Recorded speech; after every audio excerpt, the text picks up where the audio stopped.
Poli, una-una, ano yung para magbabang isip mo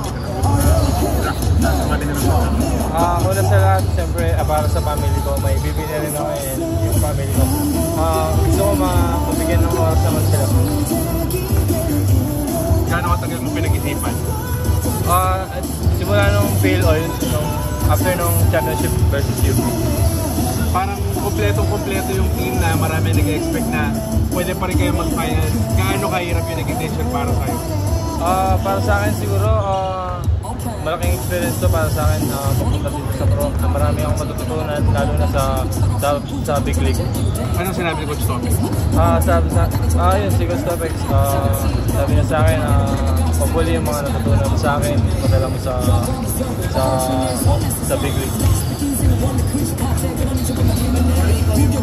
Pinakabatang applicant based on the stats na sinabas ng PDA.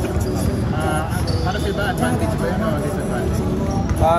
Para sa akin siguro, hindi ko na iniisip yun kasi nilalaro ko lang yung laro ko eh. Sinisipagan ko para ready ako. Oli, anong expectation sa PDA?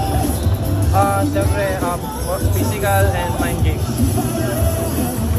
Okay. Oli, anong pinaka-biggest lesson na nakuha mo kay Coach Topex pati sa Lasal na babaunin mo dito? Para sa akin, sobrang blessing na naging coach ko si Coach Topex kasi on and off the court, tinutulungan niya ako. Marami akong natutunan sa kanya sa buhay. Hindi lang sa basketball. Nakapag-work out ka naman sa Sa NLEX. ano tingin mo mabibigyan mo sa mga coaches? Siguro yung matulong ko sa kung saan man ako mapunta.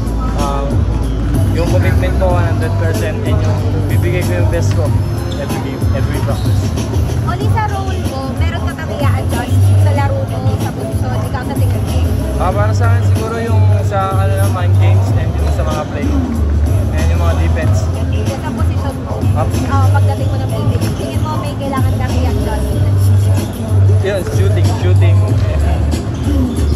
and body. Ready ka ba? Kasi sa Lasal, di ba, more on big yung nilalaro mo. Ready ka mag-adjust ever to wing position? Ready naman ako kahit anong ipalaro sa akin. Kung saan man ako napapuntang team, guard man or forward. Okay, thanks, Oli.